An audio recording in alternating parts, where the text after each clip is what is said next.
ভাই আমারে মিষ্টি দেন। আচ্ছা, এই নেন ভাই।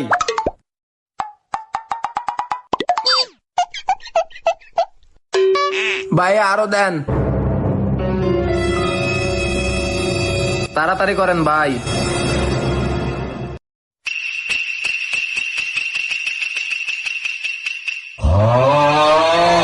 আরেকটা দেন, আরো একটা দেন।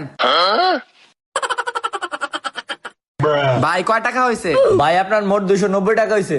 ও আচ্ছা, ভাই এখান থেকে রাখেন। अच्छा ठीक है। কি হয়েছে ভাই, 210 টাকা ফেরত দেন না? 210 টি এটা দিয়ে কাগজ।